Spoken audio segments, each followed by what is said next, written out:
जय श्री राम दोस्तों। अयोध्या में भव्य राम मंदिर की तैयारियां जोरों शोरों से चल रही है।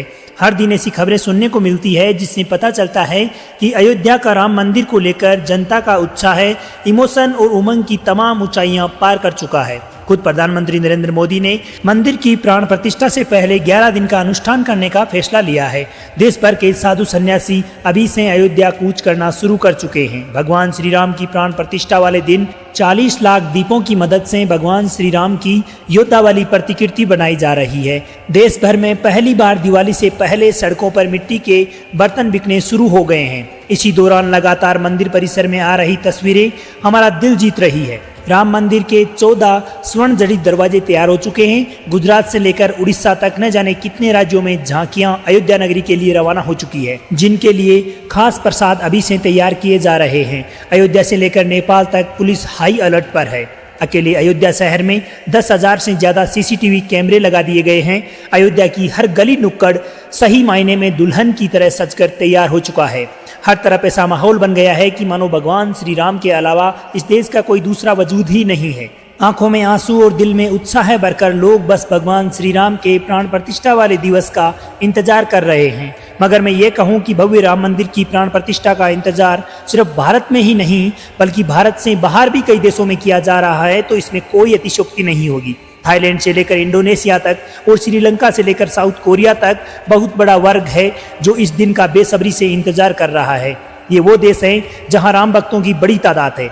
ये वह देश हैं जिनका हमारी तरह भगवान श्री राम से नाता सदियों से पुराना है। भारत में श्री राम की नगरी को हम अयोध्या कहते हैं, वहीं इंडोनेशिया में इसे योगियों के नाम से जाना जाता है।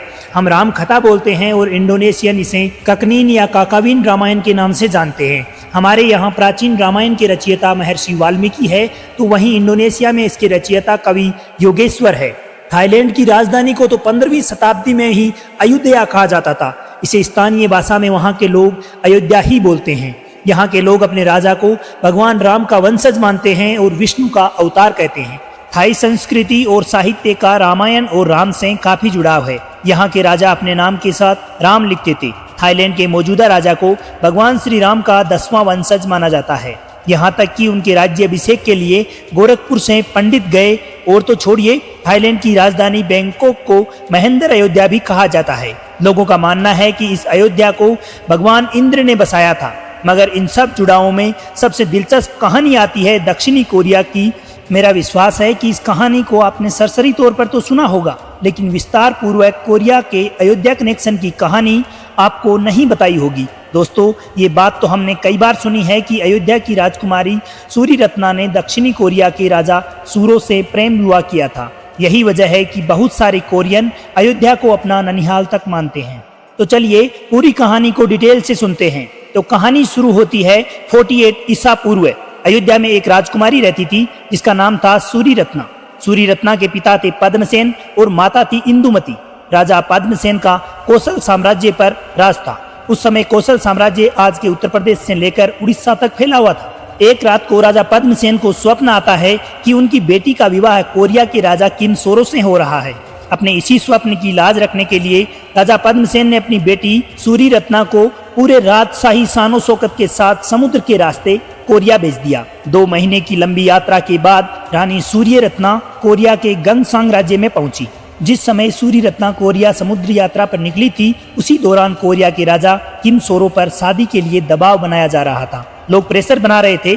उनके दरबारी उन्हें बार बार सलाह दे रहे थे कि अपने राज्य की किसी कुंवारी लड़की के साथ विवाह कर ले, परंतु किम सोरो का मानना था कि उनकी शादी स्वर्ग से तय की जाएगी। इसके बाद उन्होंने अपने साथियों को आदेश दिया कि वह घोड़े और नाव लेकर अपनी राजधानी के दक्षिण में एक आइलैंड की तरफ जाए। सोरो से आदेश मिलने के बाद उन लोगों ने वही किया। वहां पहुंचकर उन्होंने देखा कि उनकी तरफ एक जहाज आ रहा है। इसकी जानकारी उन्होंने राजा सोरो को दी। इस पर राजा सोरो ने राज्य के कुछ और वरिष्ठ अधिकारियों को वहां भेजकर उन लोगों को राजदरबार में लाने को बोला। मगर रानी सूरी रत्ना ये कहते हुए उनके साथ जाने से इनकार कर देती है कि अनजान लोगों के साथ वह नहीं जा सकती। कहते हैं कि फिर राजा ने उन लोगों के लिए वहीं पहाड़ी की तलहटी में टेंट लगाने के आदेश दिए। टेंट लगाने के बाद रानी सूरी रत्नी अपने पूरे काफिले के साथ टेंट में आई। कहा जाता है कि रानी सूरी रत्नी के साथ आए लोगों के पास सोना चांदी और बहुत से कीमती आभूषण थे। जिनको वो उपहार स्वरूप अपने साथ लाए थे।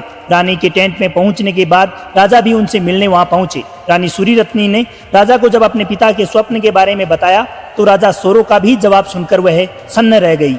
राजा सोरो ने बताया कि उन्हें सूरीरत्ना के वहां आने का पहले से ही आभास हो गया था, इसलिए उन्होंने दरबारियों के कहने के बावजूद किसी भी लड़की से शादी नहीं की। इसके बाद रानी सूरीरत्ना के साथ आए बहुत सारे लोग जब वापस जाने लगे तो राजा सोरो ने उन्हें बहुत महंगे महंगे उपहार दिए।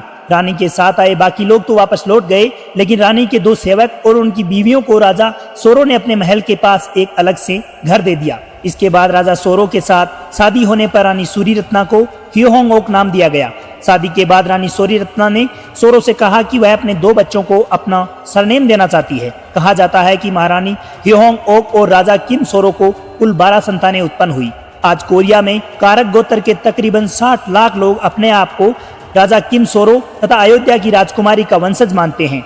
इस वंशज के लोग किमहे नामक स्थान के बासिंदे थे। किमहे पसान के नजदीक था, जिसे आज बुसान का नाम दिया गया। आबादी के लिहाज से आज बुमान सियोल के बाद साउथ कोरिया का दूसरा सबसे बड़ा शहर है। और बीबीसी की एक रिपोर्ट की माने तो दक्षिण कोरिया के पूर्व राष्ट्रपति किम डेई जंग और प्रधानमंत्री ह्यो जियोंग और जोंग पिलक भी रानी सूरीरत्ना के कारक वंशज से ही आते हैं। इस वंशज के लोग उन पत्थरों को आज तक संभाल कर रखे हुए हैं जिनके बारे में ये कहा जाता है कि महारानी सूरीरत्ना अपनी समुद्र यात्रा के दौरान अपनी नाव को संतुलित बनाए रखने के लिए अपने साथ अयोध्या से लेकर आई थी। दोस्तों, रानी सूरीरत्ना की सारी कहानी का जिक्र कोरियाई ग्रंथ सांग युग यूसा में मिलता है। इस ग्रंथ को सोंग युग सकी भी कहा जाता है। इसका मतलब है 3 राज्यों की याद का वर्णन। सूर्यरत्ना के बारे में कहा जाता है कि वह 189 यानी कि 189 साल जिंदा रही। रानी की याद में किम महल शहर में एक स्मारक भी बनाया गया है। स्मारक के ठीक सामने एक शिलालेख भी है जिसके बारे में लोग मानते हैं कि उसे रानी अपने साथ अयोध्या से कोरिया लेकर आई थी। क्या बात है दोस्तों, क्या लाजवाब कहानी है और क्या ही खूबसूरत इमोशन इस कहानी में। भारत में आज भी बहुत से लोग सूर्यरत्ना की सच्चाई के बारे में नहीं जानते, लेकिन दक्षिण कोरिया में उन्हें लेकर जबरदस्त भावना है, जबरदस्त इमोशंस है।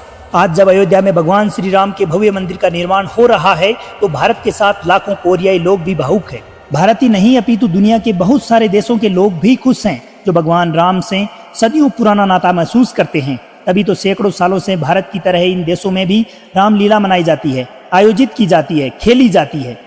आप ये जानकर हैरान रह जाएंगे कि 86% यानी कि 86% मुस्लिम आबादी वाले इंडोनेशिया जैसे देश में भी हर साल सैकड़ों रामलीलाएं आयोजित की जाती है। फिजी जैसे देश में साल भर में 50 से ज़्यादा रामलीलाओं का आयोजन किया जाता है। अमेरिका के माउंट मेडोना स्कूल में 40 सालों से रामलीला आयोजित हो रही है। और रामलला के प्राण प्रतिष्ठा से पहले अयोध्या में आए दुनिया भर से तकरीबन 35,000 कलाकार मिलकर रामलीला का मंचन करेंगे। ये सब देखकर और सुनकर मन सचमुच आनंद से भर जाता है। उम्मीद है कि ये सब सुनकर आपको भी सचमुच आनंद की प्राप्ति हुई होगी और बहुत सारे लोगों को ये कहानी पहली बार सुनी होगी।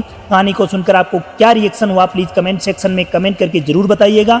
आप लोगों से मेरा विशेष निवेदन है कि 22 जनवरी को होने वाले रामलला की प्राण प्रतिष्ठा के कार्यक्रम में प्रत्यक्ष अथवा अप्रत्यक्ष रूप से शामिल होकर संपूर्ण जगत के कल्याण की कामना करें और प्रेम से बोलिए जय श्री राम।